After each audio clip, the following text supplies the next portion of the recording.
Resmi memperkenalkan John Hartman sebagai pelatih baru timnas. Nah, apakah ini perubahan besar ataukah optimisme baru lagi? Kita akan bahas bersama manajer timnas Sumarji dan juga analis sepak bola Ihsan Mahar yang telah hadir di studio. Selamat malam Pak Marji, Mas Ihsan. Malam juga. Iya, selamat malam Mas. Pak Marji, saya ke Pak Marji dulu. Satu kalimat dulu pertanyaan untuk Pak Marji. Kenapa harus John Hartman? Jadi kalau ditanya kenapa harus John, yang pertama ini sudah melalui proses yang sangat panjang. Ya. Dikarenakan memang kami ingin dari PSSI menginginkan memilih pelatih yang sesuai dengan karakter apa yang kita inginkan, sesuai dengan budaya kita dan mau mengerti tentang budaya kita.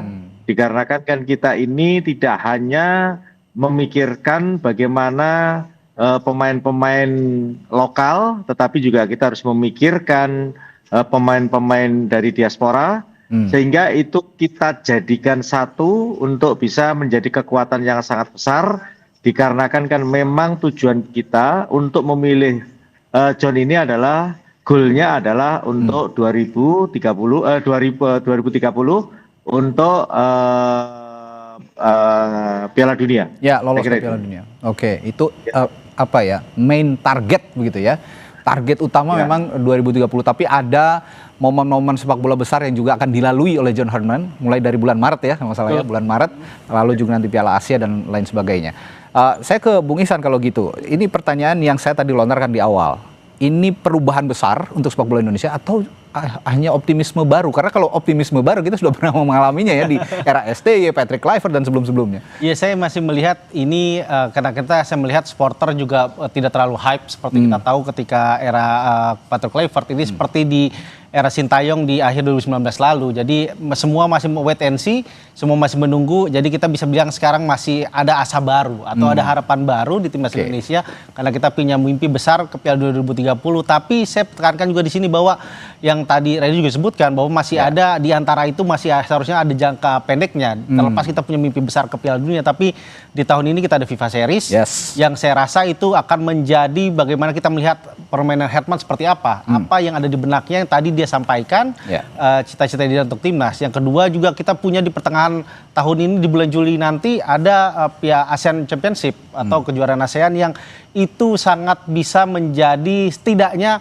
menghilangkan Hartman dari bayang-bayang pendahulunya. Karena kita tahu belum ada pelatih yang bisa membawa kita juara di kejuaraan ASEAN yang sudah lama kita nantikan. Jadi memang kita setidaknya kalau Hartman seandainya di pertengahan tahun ini langsung bisa memberikan trofi juara, turnamen bergengsi di level Asia Tenggara atau level regional, tentu ini akan jadi sangat-sangat positif dan tentu akan meningkatkan dan mencintai supporter akan lebih mencintai Hartman, terutama untuk menyambut di Piala Asia 2027, begitupun juga di kualifikasi Piala Dunia yang mulai kira-kira September atau Oktober 2027. Oke, Pak Marji tadi langsung mengutarakan main targetnya. Target utamanya adalah Piala Dunia 2030, tapi tadi kata Bung Ihsan ada apa ya, event-event yang harus dilalui oleh John Hartman yang juga harus dilalui dengan kesuksesan gitu. Nah, apakah PSSI juga memasang target langsung ke Piala Dunia atau memang ada fokus bertahap seperti yang diutarakan Bung Ihsan tadi, Pak Marji?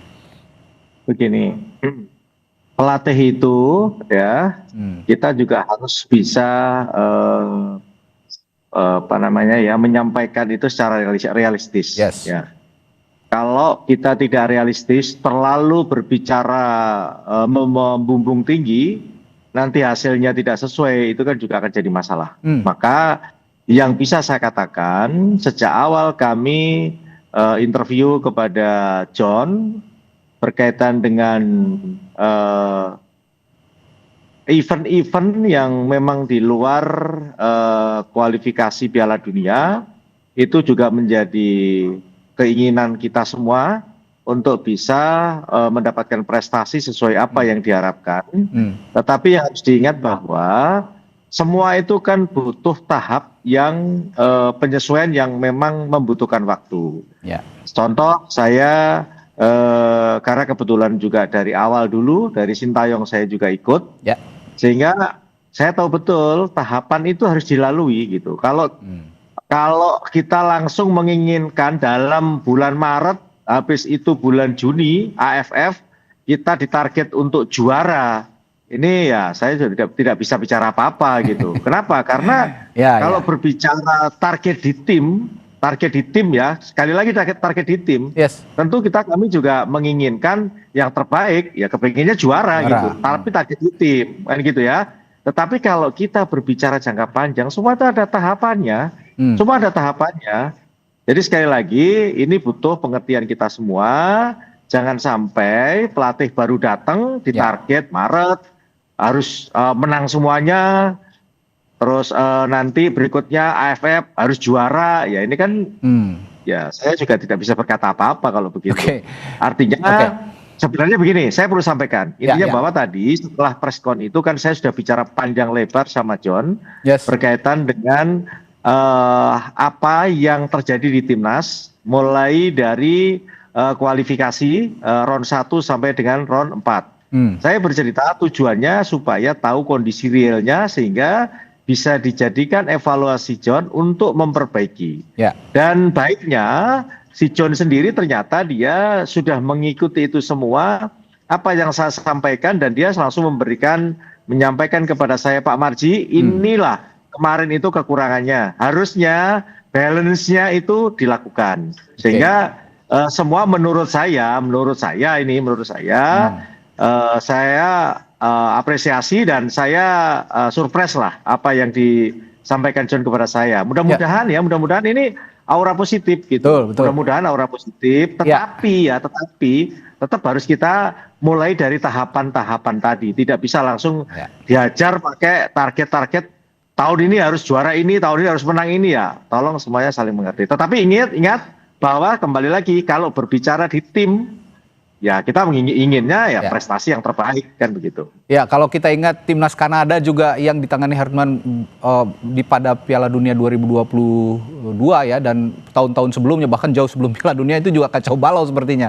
Ini kan butuh waktu yang cukup panjang gitu ya untuk membangun tim. Pak Marji, saya juga ingin bertanya soal tadi saya tertarik dengan John yang mengontak satu persatu pemain ya. Ada 60 pemain. Ini kan start yang positif ya. Ini in person dia berkomunikasi dan sempat mengatakan juga bahwa kekuatan Indonesia itu adalah keberagaman itu sendiri karena ada diaspora, ada pemain lokal. Nah, apa komunikasi yang dibangun? Boleh juga dibocorkan kita. Apa yang komunikasi yang dibangun oleh Hartman dan apa tujuannya? Ya. Jadi memang saya kontak ke Jay juga, kapten tim, dan beberapa memang mereka semua sudah diajak bicara sama John. Ya intinya sebenarnya sama dengan saya. Tanya berkaitan dengan mental setelah tidak lolos itu seperti apa, mentalmu dan lain sebagainya. Sebenarnya hampir sama dengan tadi yang saya sampaikan secara real kepada John. Intinya bahwa kita ini ingin membangun tim ke depan dengan ingin tahu apa sih permasalahan yang terjadi di dalam tim itu sehingga ke depan bisa kita perbaiki. Dan itu real memang dia lakukan dan ya saya apresiasi lah kepada John. Dia langkahnya ternyata lebih cepat lah dari apa yang saya bayangkan. Ya, ini first impressionnya memang banyak menarik simpati seperti ya publik sepak bola Indonesia. Menurut Anda apa? Ya kalau orang bilang walk the talk-nya John Hartman itu ya apa yang harus dibuktikan untuk pertama kali? Ya yang pasti bagaimana dia seperti tadi Pak Marji juga sebut bagaimana membenahi dulu nih kondisi mental, psikologis pemain. Kita tahu bahwa setelah perjalanan yang cukup panjang kualifikasi kemarin akhirnya berakhir dengan tanpa hal yang positif. Jadi ini tentu bagaimana memugar kembali kondisi dalam tim. Kita tahu bahwa nanti di bulan Maret misalnya itu akan jadi pertemuan pertama yang akan mengumpulkan para pemain untuk laga resmi bersama timnas yang akan menjadi debut Hartman bersama anak asuhnya. Apa yang dimulai Hartman dengan mengontak itu juga seperti yang dilakukan bersama Kanada 2021 lalu. Bahkan dulu lebih parah lagi kondisi Hartman. Di 2021 di training camp pertamanya dia di Spanyol, itu ada berantem dua pemain senior. Ada konflik internal. Ada konflik internal yang benar-benar adu jotos di atas lapangan di sesi latihan pertamanya bersama Hartman. Dan Hartman bisa mengatasi itu hingga akhirnya dia bisa membentuk tim Kanada yang kuat dan bisa lolos untuk pertama kali ke Piala Dunia pada 36 tahun terakhir gitu kan. Dan saya juga kebetulan sempat juga berkesempatan melihat langsung Hartman bagaimana dia melatih dan juga konferensi pers di Piala Dunia 2022 lalu di laga pertama Kanada melawan Belgia. memang pelatih ini terlihat santai tapi perangannya tuh sangat tegas di atas lapangan. Bagaimana dia punya ide yang ingin dia transformasikan ke anak asuhnya, dan jelas apa yang dia inginkan tuh pemainnya harus bisa pahami, dan dia memintanya itu tidak dengan cara yang kita tahu, cara yang otoriter atau seperti apa, tapi dia benar-benar cara modern. Latar belakangnya juga sebagai dosen, sebagai guru olahraga itu juga membantu dia bagaimana melakukan pendekatan, dan itu saya lihat dulu di Qatar, dan semoga itu juga bisa kita saksikan bersama timnas Indonesia. Ya, dan dia tidak hanya lakukan di timnas pria, sebelumnya di timnas timnas putri, perempuan ya. Kanada juga Putri Selandia Kanada. Baru, kita tahu juga bagaimana Selandia Baru dan Kanada sebelum bersama era dia di sangat inferior di mata dunia, tapi bisa dia bawa ke Olimpiade dan cukup bermainnya. Dan muncullah nama Anthony Davis yang diterbitkan oleh John Herdman yang bermain untuk Bayern Munchen dan juga andalan timnas Kanada. Mungkin nanti ya John Herdman bisa memunculkan Anthony Davis di Indonesia ya. Semoga. Tadi saya tertarik juga dengan komunikasinya Herdman dengan timnas Kanada yang awalnya Coach Balo bisa ditata. Tapi saya ingin tanya juga, apa yang kira-kira tidak akan ditemui John Herdman di Indonesia seperti halnya menangani Kanada? Saya akan tanyakan hal itu nanti setelah jeda di Sapa Indonesia Malam Total bersama kami.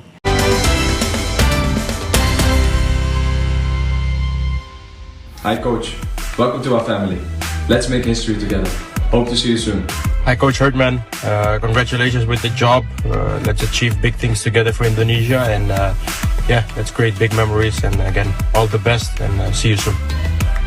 Hi Coach John Herdman, congratulations on the new job. We are all super excited to meet you. Let's go Garuda, let's fulfill our dreams together, and sampai jumpa di mare. Hi Coach, welcome to our national team. Glad to have you here. See you soon. Coach John Herdman, welcome to Indonesia. I want to wish you all the best. Let's make Garuda to fly higher. Halo Coach, selamat datang di Tim Nasional Indonesia. Semoga diberi kelancaran dan sukses. See you soon. Halo Coach, Beckham di sini. Selamat datang di Tim Nasional Indonesia. Bawa terbang tinggi Garuda. Hai Coach, selamat datang di Timnas Indonesia. Semoga kita bisa sukses bersama. See you soon. Hello Coach John, I am Mauro. I hope to work together soon and I wish you good luck in Indonesia. Ini sengaja banget nyantumin Beckham sama Rido yang habis El Clasico kemarin ya di GBLA. Oke, tadi saya bertanya soal konteksnya tantangannya John Herdman di Indonesia ya. Apa yang kira-kira tantangan yang akan dihadapi John Herdman di Indonesia yang tidak ia jumpai di Kanada, di timnas Kanada? Iya, yang pasti bagaimana kita mengelola talent pool kita. Kita tahu meskipun kemarin Herdman sudah mengontak 60 pemain, tapi dengan tantangan yang dia sekarang, kualitas tentu Kanada yang sekarang adalah Kanada yang bisa kita bilang bahwa mereka generasi emas. Herdman didukung itu. Pemain seperti Alphonso Davies meskipun ketika Herdman masuk usianya masih remaja, saat itu belum genap 19 tahun. Ada juga Jonathan David. Dua pemain itu pemain paling muda yang diorbitkan Herdman, debut dan bisa mencapai caps lebih dari 39 pertandingan bersama Herdman, dan mereka itu adalah generasi-generasi yang hadir lewat pembinaan di Eropa, dan itu pun juga yang bisa, semoga itu jadi tantangan terbesar Herdman menurut saya, bagaimana dia mengasuh talent pool. Dikatakan misalkan liga bagaimana, menariknya justru Liga Kanada tidak punya liga profesional yang sangat kuat. Ya. Tim-tim terbaik mereka justru bermain di MLS ya, gabung ke Liga Amerika. Ya kan, ada Whitecaps segala macam. Jadi memang secara kompetisi Herdman sudah memahami itu, dan dia tahu di Kanada itu tantangan seperti itu, dan dia bisa kelola itu. Pemain-pemain terutama keturunan yang bermain di Eropa dia orbitkan dan dia maksimalkan dengan baik. Kita punya itu semua. Di luar sisi tantangan selanjutnya bagaimana dia akan meramu tim U23 yang dia juga pegang untuk di Asian Games tahun depan. U23 kenapa? Karena kita tahu tantangannya ini juga sangat besar. Kita baru lihat semalam bagaimana Vietnam bermain di Piala Asia U23, bermain dengan rekor sempurna, terakhir menyingkirkan Arab Saudi bahkan 1-0 tim tuan rumah, mengalahkan Jordan dan juga Kyrgyzstan untuk lolos ke babak fase gugur Piala Asia U23, yang notabene mereka adalah bisa dikatakan sekarang tim U23 terbaik yang ada di Asia Tenggara. Dan bagaimana Herdman di satu sisi di Indonesia U23 kita kurang cemerlang dalam 1-2 tahun terakhir. AFF kejuaraan ASEAN 2 tahun lalu kita gagal dengan pemain U22 saat itu bersama Coach Sinteyong. Kemarin juga target mempertahankan emas emas juga gagal. Jadi bagaimana Herman memugar kembali nih bagaimana tim-tim terutama regenerasi pemain muda kita dan juga bagaimana tetap menjaga ritme pemain di timnya senior. Setidaknya jangan mereka hanya puas dengan kondisi sekarang, bagaimana mereka bisa step up. Kita punya Jay Ijes, punya Calvin Verdong juga. Bagaimana juga Kevin Dix sekarang jadi pemain Asia dengan pencetak gol terbanyak kedua di Liga Jerman. Back yang paling subur di Liga Jerman sekarang. Bagaimana mereka tidak boleh membantu Herman bisa membantu mereka untuk naik level lagi lah. Karena usia-usia mereka sekarang untuk di 2030 nanti mereka baru akan masuk usia emas. Dan ini kita talenta yang terbesar kita semua. Dan bagaimana itu harus didukung semua. Tidak cuma pemain diaspora di Eropa tapi juga lokal ini. Bagaimana Herman juga di satu sisi saya juga ingin menyoroti bagaimana tidak hanya Herman mencari asisten pelatih, tapi juga mendukung ekosistem seperti analis. Banyak analis-analis baru, analis-analis muda yang sekarang mereka juga membantu tim meramu strategi dan juga membantu scouting segala macam, dan itu yang harus diorbitkan Herman. Semoga dia bisa membantu setidaknya tidak hanya taktikal dan juga prestasi, tapi juga mengembangkan sumber daya manusia sepak bola kita semakin baik. Ya, staf kepelatihan tadi juga komitmen staf kepelatihan merekrut individu-individu lokal, asisten-asisten pelatih lokal yang akan diberdayakan oleh Herman di staf kepelatihan. Pak Marji, saya beranjak ke gaya bermainnya John ini ya. Saya tahu atau saya yakin badan tim nasional juga sudah memahami betul bahwa gaya bermain Herman ini dikenal disiplin, intens begitu ya Pak Marji ya. Yang ingin saya tanyakan, apakah badan tim nasional juga sudah melihat karakter ini cocok dengan mayoritas pemain-pemain timnas kita, Pak Marji? Kita memutuskan mengambil John ini kan salah satu juga yang menjadi pertimbangan adalah disiplinnya John ini. Dan tadi ketika saya berbicara panjang lebar dengan John juga salah satu yang kita bahas adalah soal disiplin, mental. Jadi membangun disiplin dan mental ini kan bagian daripada karakter kita kan. Nah itulah yang harus kita bangun kembali. Karena kan kemarin boleh dikatakan ketika sebelum John ini kan era Patrick kan terlalu slow, terlalu rileks, sehingga kan juga dampaknya tidak baik kepada pemain diaspora maupun juga pemain lokal.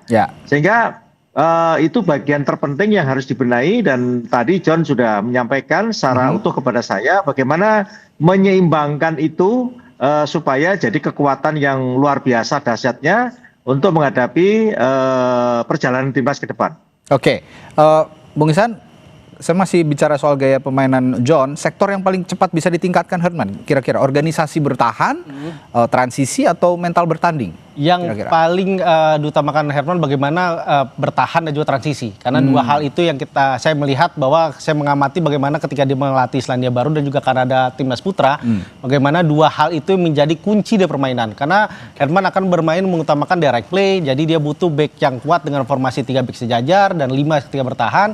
3-4-3 dan 3-5-2 adalah formasi yang paling favorit dia gunakan ketika terutama menghadapi tim-tim yang secara notabene kualitas permainan lebih baik. Dan kita di Indonesia menghadapi tim-tim Asia dengan target besar Piala Dunia 2030 tentu akan bermain seperti itu. Jadi kalau bisa dikatakan, bisa dibandingkan lebih mirip Patrick atau mirip Sim, saya melihat akan lebih mirip Sim dengan main kita bersama John Herman kali ini. Oke, dengan disiplinnya yang intens ya, di berbagai lini, di sejumlah lini di sepak bola Indonesia. Saya ke Pak Marji lagi terakhir. Pak Marji, tadi kan Herman sudah menyinggung akan memberdayakan individu-individu lokal untuk asisten pelatih. Sudah ada nama-nama kira-kira yang dibidik sama dia, Pak Marji? Ya, sudah. Jadi kita juga berbicara kaitannya dengan siapa sih asisten-asisten yang akan dipakai atau mendampingi John. Saya sudah sampaikan cukup banyak di kita. Dan sesegera mungkin besok atau lusa akan saya kasihkan nama-namanya. Dan setelah itu dia nanti John akan hunting, ya akan datang ke pertandingan-pertandingan di Liga Super kita, sehingga nanti akan dia tahu dan dia mungkin akan bicara langsung, karena intinya bahwa saya akan menyampaikan beberapa nama dibarengi dengan statistik kinerjanya asisten-asisten atau pelatih-pelatih yang saat sekarang ini ada di beberapa klub, baik itu Liga 1 maupun Liga 2. Nah, setelah itu nanti John akan interview masing-masing, akan dilihat dari semua sisi. Intinya John sangat terbuka sekali dan memang akan dibutuhkan banyak pelatih lokal yang akan mendampingi John. Oke, satu lagi terakhir, benar-benar terakhir nih Pak Marji. John nanti diberi keleluasaan untuk menentukan pemain nggak Pak Marji ya? Termasuk soal misalnya ada kemungkinan naturalisasi baru gitu? Iya, tadi juga bicara. Jadi intinya sebenarnya selama ini kita tidak pernah intervensi berkaitan dengan itu. Pure semuanya 1000% itu adalah pilihan pelatih. Sehingga kalau pelatih menginginkan A, tadi juga dibahas kita butuh ke depan ketika nanti kita kualifikasi mungkin di round 2 pasti kita sudah harus memperbaiki berkaitan dengan grid yang harus kita cari berkaitan dengan diaspora. Sehingga ke depan John akan betul-betul mencari dan dia akan berbicara sendiri dengan pemain yang diharapkan bisa bergabung dengan kita. Intinya bahwa kita berikan keleluasan seluas-luasnya kepada John untuk memilih pelatih, untuk memilih pemain diaspora dan juga memilih asisten pelatihnya dia. Ya, akhir Januari udah bisa lengkap staf kepelatihan ya Pak Marji ya? Ya, mungkin kalau akhir Januari kayaknya masih terlalu mepet ya. Saya masih belum bisa memberikan jawaban yang pasti. Intinya sih mari kita berikan John keleluasaan untuk benar-benar memilih begitu ya orang-orang yang tepat yang bisa mendampinginya, termasuk juga scouting pemain-pemain yang pas dipilih untuk berbagai event internasional yang akan dihadapi oleh Timnas Indonesia. Terima kasih Pak Marji sebagai Ketua Badan Tim Nasional Indonesia dan juga Ihsan Mahar, analis sepak bola dari Harian Kompas, sudah berbagi analisis dan perspektifnya malam hari ini. Terima kasih, sampai jumpa lagi. Terima kasih.